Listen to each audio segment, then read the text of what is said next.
ഈസ്റ്റളേരി പഞ്ചായത്തിന്റെ പുതിയ ബജറ്റിൽ അടിസ്ഥാന സൗകര്യ വികസനത്തിന് മുൻഗണന. റോഡ് വികസനത്തിന് 4.91 കോടി രൂപ വകയിരുത്തി.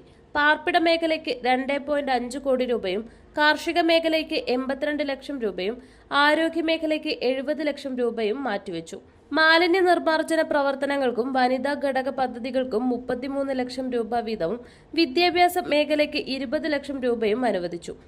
31,40,80,513 രൂപ വരവും 30,66,08,343 രൂപ ചിലവും 79,72,170 രൂപ മിച്ചവും പ്രതീക്ഷിക്കുന്ന ബജറ്റാണ് വൈസ് പ്രസിഡന്റ് ജോസഫ് മുത്തോലി അവതരിപ്പിച്ചത്. 20 ലക്ഷം രൂപ ചിലവിൽ കാവുന്തലയിൽ സാംസ്കാരിക നിലയം നിർമ്മിക്കാനും ചിറ്റാരിക്കാലിൽ വനിതാ ജിംനേഷ്യം സ്ഥാപിക്കാനും ഗ്രാമീണ ടൂറിസം പ്രോത്സാഹിപ്പിക്കുന്ന പദ്ധതികൾ നടപ്പിലാക്കാനും ഫണ്ട് നീക്കിവെച്ചു. തൊഴിലുറപ്പ് പദ്ധതിയിൽ ഉൾപ്പെടുത്തി പുതിയ റോഡുകളുടെ നിർമ്മാണത്തിന് 3 കോടി രൂപയും വകയിരുത്തിയിട്ടുണ്ട്.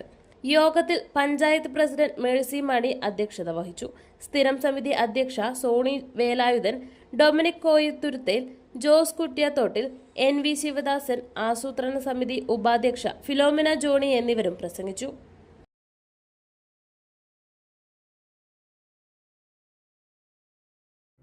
കൊല്ലംപറമ്പിൽ ബോർവെൽസ്, ചെറുപുഴ.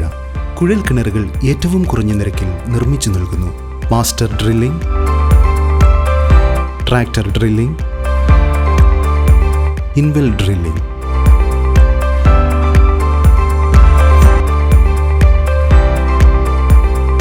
കുഴൽ കിണറുകൾക്ക് കമ്പ്യൂട്ടറൈസ്ഡ് സ്ഥാനനിർണ്ണയം. കേരള സർക്കാർ അംഗീകൃത ഏജൻസി.